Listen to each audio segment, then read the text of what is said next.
Welcome.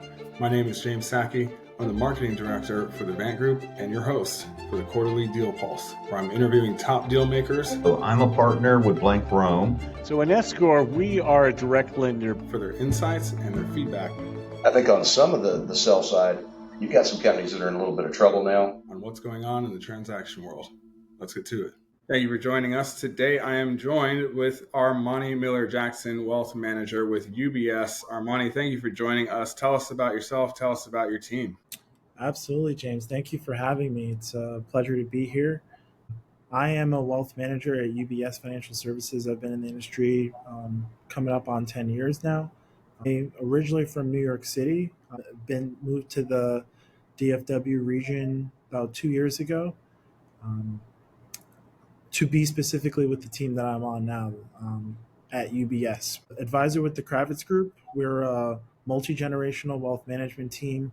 We look to serve the needs of successful families here in the DFW and really more broadly across the U.S. We manage about $1.5 billion in client assets, working predominantly with successful families, a lot of business owners, C-suite executives, and high net worth families, and sort of everything in between. So a pleasure to be here. I look forward to getting into it. Absolutely. And thanks again for joining. I can't wait to get your angles on some of these things. So let's get right to it. What are you seeing right now in the deal flow? Are deals and transactions increasing, decreasing, or are they flat? Yeah, I would say deal flow as normal tends to fluctuate. Right now, we're starting to see activity decline, certainly from the highs that we saw in 2021. Definitely when we look at IPOs, we saw US-based IPOs peak at over 1,000. I think the exact number is 1,035 IPOs we saw in 2021. Majority of that being fueled by low interest rates, a huge bull market coming out of some of the lows of COVID. Interest rates at almost zero really makes it appealing for companies to get attractive financing on IPOs. We also saw a lot of that come as an emergence of SPACs, sort of re-emerging and becoming popular again. A lot of people think this was a new phenomenon that started in the 2020s, but SPACs have really been around since the late 80s, but have become increasingly popular again. The over 1,000 IPOs that we saw in 2011, 613 of them alone were SPACs. So we're starting to see a little bit of a shift in that regard in terms of percentage of IPOs and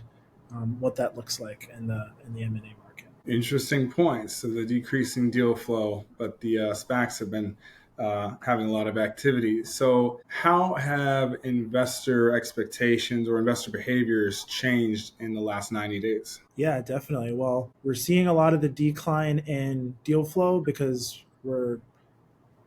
interest rates are just much higher than they were a couple of years ago.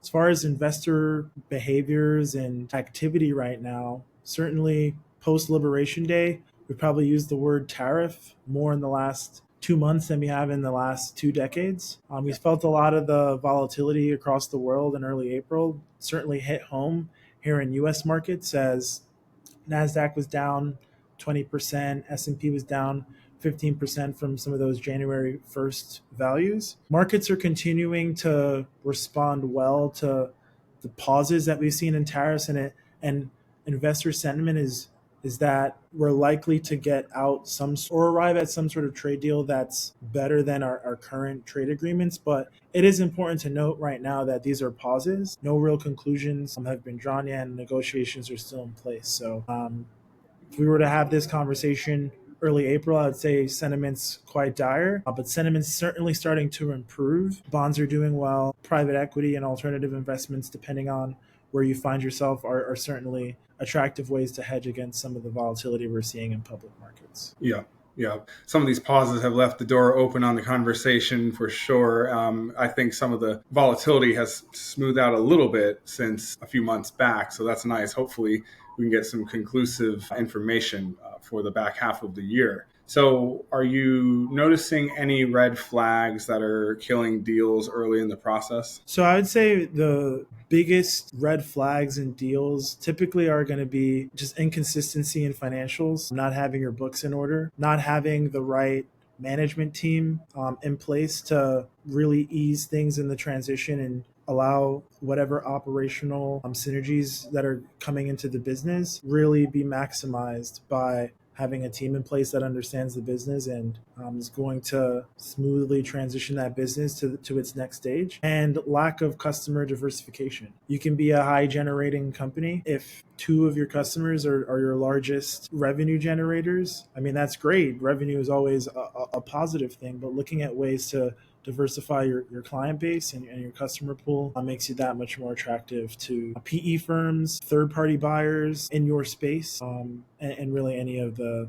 buyers that are out there. Interesting points for sure. I've heard that a few times, that having the diversification is still something that's pretty front and center for a lot of folks right now. What about industry-wise? Are there any particular industries that are highly active right now? So I would say right now, if I'm looking at an industry, I think there's no secret that NVIDIA, the world's largest chip manufacturer, is absolutely on top of the world right now. It feels like if you look back at the past 20 years of any company that's in the S&P 500, year over year returns, NVIDIA is at the top of the list. If you look at it in a 5-year time frame, 10-year time frame, 20-year time frames, that's an indicator that certainly if you can find yourself in the infrastructure of AI, whether it's chip manufacturing, whether it's I think there's going to be a huge boom for data centers as we look to transition to more of a digital world, and the way that we interact and engage will be more and more digital. The way that work looks will continue to look more digital. So certainly that space is an attractive area to look at if you can get in on private companies that are looking to differentiate and add value. Great space. Even in public markets, the companies that are the behemoths of the world, that are looking to be the first to, whether it's autonomous cars, or any type of AI that will change the way that we live, are certainly where I'm looking at as far as deal types that look most appealing. Yeah, for sure. There's been quite the tide around AI, particularly generative AI, data centers, and all of the infrastructure needed there. I'm expecting that's going to be probably the leading industry or space for the next probably 10 years or so. I think that's generally the consensus I've been picking up as well. Okay, so let's go a little bit more macro. What's one piece of advice you've been giving clients more this quarter than you were in the last quarter? Definitely. I think right now we find ourselves in a period where, if you look at the last decade, U.S. equities have significantly outperformed most asset classes. We're at a time period where, one, maybe we want to be a bit more defensive on sort of sectors in terms of where we're invested in. And for clients that were well diversified and had a little bit more of international exposure, well, that's really paying off now. And with a lot of these tariff negotiations that we're seeing worldwide, I think this is really an opportunity for other developed markets to make trade negotiations with some of the U.S. trade partners. Again, it's a free market. And I do think that there will be a lot of winners that we see in the international space.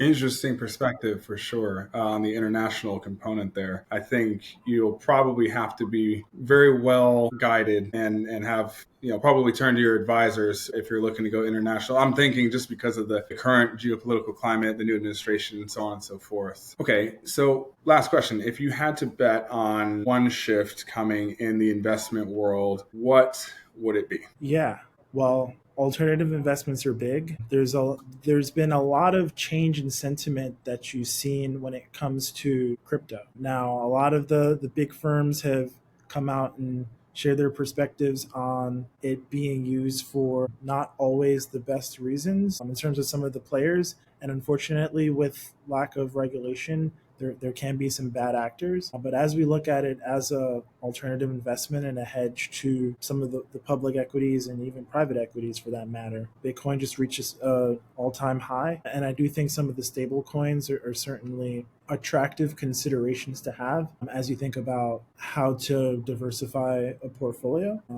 And I think the companies that are going to take charge and lead the way when it comes to autonomous agents, whether that be actual robots that can take out and carry out human tasks. That's coming. We know that. And the first players to that that can create that technology and scale it are going to be massive winners. Very interesting insights there, both on the agent side, the AI agents, as well as the cryptocurrency. I haven't had those perspectives yet, so I like the differentiation there for sure. Armani, I appreciate your insights. I appreciate your time. Those of you that are watching, I hope this was useful for you. You can find more insights and trends and solutions to some of the challenges that folks are facing with our deal pulse. You can find that on our YouTube as well as LinkedIn and the website at thevantgroup.com. Armani, thank you for joining us. Pleasure. Thanks again, James.